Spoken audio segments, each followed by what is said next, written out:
दुर्गा नदी के किनारे बसा एक गांव फूलपुर। गांव में कुछ 100-150 लोग रहते थे। अंजलि, जो कि पास ही के जिले में रहती थी और 12वीं पास कर चुकी थी, उसके पिताजी ने बेटी को जल्दी विदा करने के लिए उसकी शादी फूलपुर गांव के मुकेश से करवा दी थी।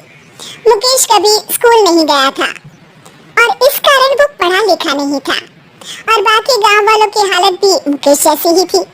मुकेश के घर में उसके माता पिता भी रहते थे। सासू माँ, मैं बाहर मंदिर तक जा रही हूँ, आधे घंटे में आ जाऊंगी। अरे अभी कहीं जाने की जरूरत नहीं है, चुपचाप जाके रसोई में रात के खाने की तैयारी करो। और ये घूंघट क्यों हटा लिया है तुमने? क्या पता नहीं कि इस गांव में औरतें बिना घूंघट के नहीं रहती। रात में अंजलि छत पर जाकर अपनी मम्मी से बात कर रही होती है, तभी गांव की 3-4 औरतें उसे देख लेती है और दरवाजे पर आकर उसकी सास से शिकायत करने लगती है। और क्या हुआ? अरे छत पे तो देखो, आपकी बहू मटक मटक के किसी से फोन पर बात कर रही है। दिन भर फोन पे लगी रहती है। अरे कल तो मंदिर के पास वो क्या कहते हैं, सेल्फी ला रही थी। शहर की बहू रखना अच्छा शान की बात है, पर देखना इसके लक्षण से ये तो तुम्हारे परिवार को बदनाम ना कर दे। ये पहली बार नहीं था जब सास से गांव के लोगों ने अंजलि की बुराई या शिकायत नहीं की हो। अब तो ये रोज की बात थी। अंजलि ये सब सुन लेती है। जब वो नीचे जाती है तो मुकेश भी वहां जाता है। सास कहती है, बेटा, लोग घर आकर शिकायत करने लगे हैं बहू के कामों की। देख लो, पति हो, संयम से रखो इसे।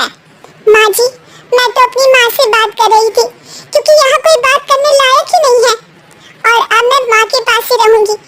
वहाँ क्या रहना, वहाँ बाहर के लोग तो ठीक है पर घर के लोग तो इज्जत ना दे सके। अरे नहीं नहीं अंजलि, ऐसा नहीं है, धीरे धीरे सब ठीक हो जाएगा, तुम फिक्र ना करो। अरे बस कुछ बोलना ही नहीं है, सर पे चढ़ा रखा है बहू को। सास मुकेश की नरम बात सुन के वहाँ से मुंह चढ़ाकर चली जाती है। मैं तो कहती हूँ हम दोनों शहर चले जाते हैं। मैं पढ़ी लिखी हूँ, मुझे वहाँ नौकरी भी मिल जाएगी और थोड़े दिनों में आप भी वहाँ कुछ काम ढूंढ लेना।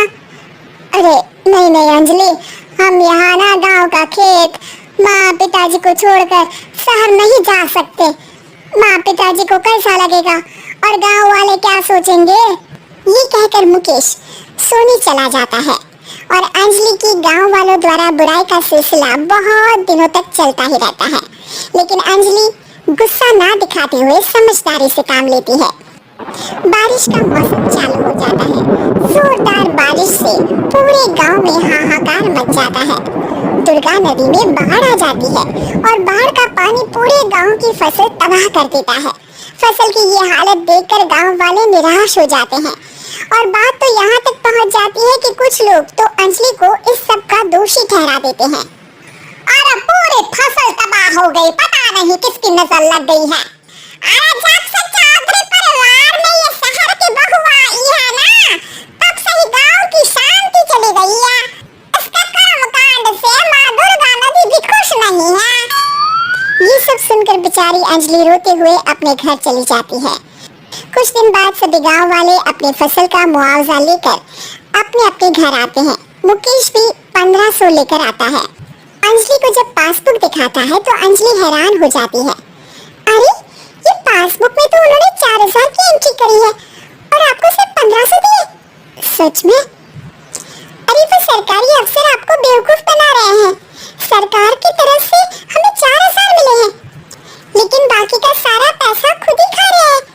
आप लोग के अनपढ़ होने का फायदा उठा रहे हैं। ये सब सुनकर मुकेश परेशान हो जाता है लेकिन अंजलि उसे हिम्मत से काम लेने को कहती है और सुबह होते ही मुकेश को पंचायत कार्यालय ले जाती है और साथ में गांव के और लोगों को भी। आप सरकारी बाबू क्या गांव के लोगों को बेवकूफ समझते हैं? आपको क्या लगता है ये पढ़े लिखे नहीं है तो आप कुछ भी मनमानी करेंगे? ये बेचारे दिन रात इतनी मेहनत करते हैं, ये हमारे अन्नदाता है और आप इनके साथ ऐसा धोखा करते हैं। अरे क्या बके जा रही है ये लड़की, किस धोखे की बात कर रही है? अपने कांड करके नदी माँ को नाराज करके हमारा नुकसान करके इसे चैन नहीं मिला क्या? सरपंच जी, इन सरकारी बाबू ने मुझे बेवकूफ बनाया है और मेरे हिस्से के पैसे खुद चट कर गए। बस ये सुनते ही सरपंच वहाँ से दुम दबाकर भाग जाता है। पता चलता है कि जनपद अधिकारियों ने गांव के सरपंच के साथ मिलकर सबके साथ धोखा किया है।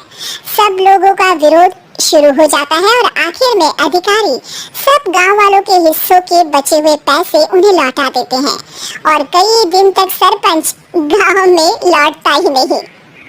अंजलि, तुम नहीं होती तो हम गांव वालों को तो पता ही नहीं चलता कि ये हमें हर बार बेवकूफ बनाते हैं। हाँ अंजलि बेटी, हमें माफ कर दो। हम सब तुम्हें बुरा भला कहते रहे, लेकिन तुमने ही आज हमें बेवकूफ बनाने से बचाया है। हमें तुम पर गर्व है बेटी। अब समझ आया कि सरपंच तुमसे नहीं, तुम्हारे पढ़े लिखे होने से नफरत करता था। क्यों ना इस बार हम अंजलि को ही सरपंच पद के लिए चुन ले? क्या कहते हो गांव वालों? पढ़ी लिखी सरपंच।